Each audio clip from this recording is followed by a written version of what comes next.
Hello everybody. Do you know the main source of instability in your golf swing? It's incredibly simple, and I'll tell you all about it in just a minute.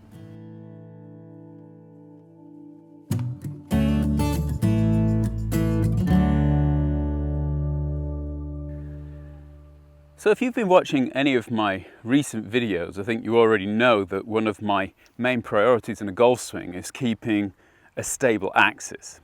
I see the axis as a position somewhere kind of behind your chest bone, between your shoulders. And when I'm making a golf swing, I'm trying to keep that axis quiet. I don't want it moving right, left, up, down, forward or backwards in relation to the golf ball. Because obviously every change in the axis position is a change in the distance I am away from the ball.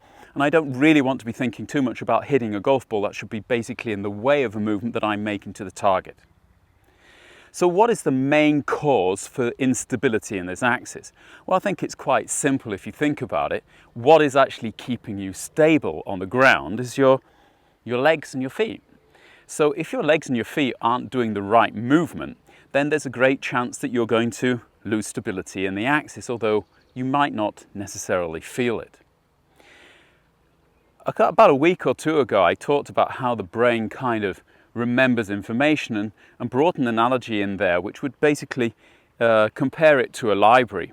Imagine you have kind of a library of movements which are already saved in your memory bank, and when you ask your body to do something, what it's going to do is go into this library and pull out the movement that it needs.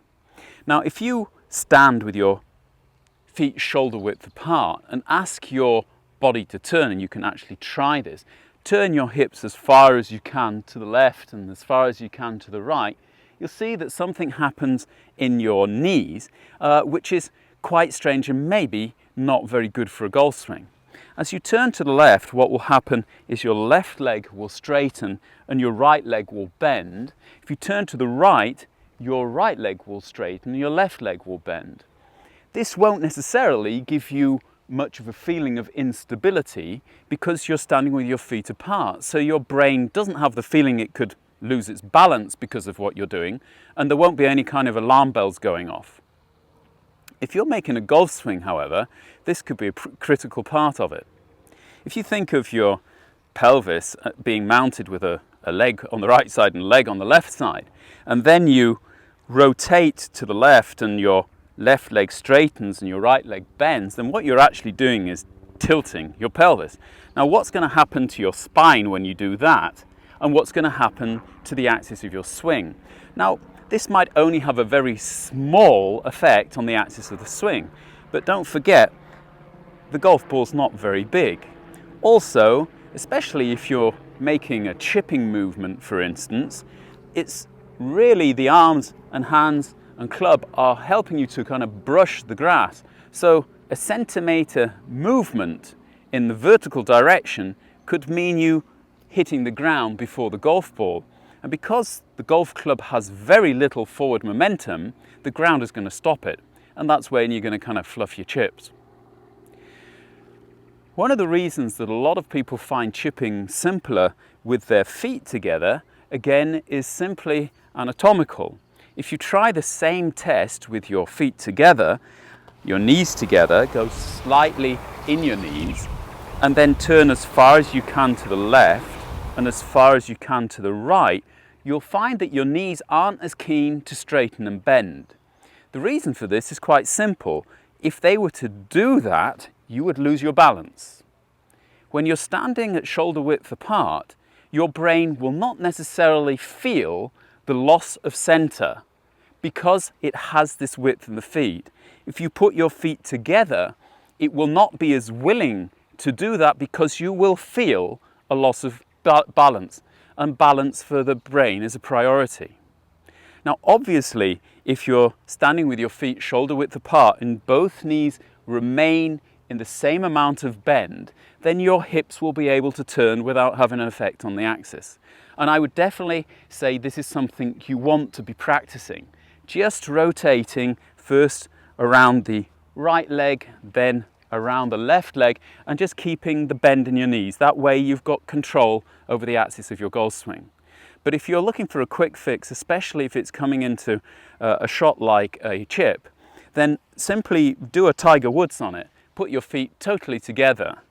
Get your arms in front of you with a very neutral club, and then simply allow the rotation to come out of your upper body and the hips to turn with you. Now, if you resist the rotation in the backswing with the hips, you'll shorten the swing. If you allow the rotation to come through in the follow throw, you'll lengthen the swing. But you can see as I'm rotating here, I don't have a feeling that my knees are changing their flex, because obviously that would throw me out of balance. Another tip is in the bunker. I think an awful lot of you, when you're in the bunker, do exactly the same thing. This could also be because of the mental feeling you've got to lift the ball, but an awful lot of bad bunker shots come simply because the right leg bends and the left leg straightens, so you're kind of leaning back in the bunker. If you watch the tour pros very closely, what you'll see is that they actually kind of sit into a bunker shot. They have their knees apart and they've got more bend in the knees. If you again go back to our exercise from before and you have more bend in your knees and rotate, you will also find that your legs don't really want to straighten or bend as much as before. Why? Because it has, because of the starting position of the knees, a larger effect on the axis. So the axis of the golf swing, if it's moved enough, you will notice it. Your unconscious doesn't want to do this because it feels it's losing its balance. However, if you don't move it very much, just a centimetre right and left, it's very likely you won't feel it and you'll just keep hitting the ground or topping the golf ball and won't know why. So, quite a simple explanation. What is the solution? Practice if you want to keep your feet at shoulder width, and you're going to have to do this if you're actually making a full swing. Practice with your feet shoulder width apart, keeping the flex in both legs or straightening both legs dependent on the shot that you're trying to make. If you want a quick fix, especially by chipping, get your feet together and you won't be quite as prone to the movement that's causing the loss of balance. Similarly, if you're in the bunker, get your feet apart, weight in the middle, sit into it as if you're going down on a toilet seat, keep the flex in your knees, and you'll actually find that suddenly you start making a better contact with the sand and getting the golf ball out a little bit more easily. I hope this helps you. If it does, then please hit the like button. As ever, I'm going to leave my philosophy up here for you to download if you're interested in my feelings and ideas about a golf swing. If you haven't subscribed to the channel, please subscribe to the channel. That helps me a lot, and it won't be very long before I'm back again. See you then. Bye-bye.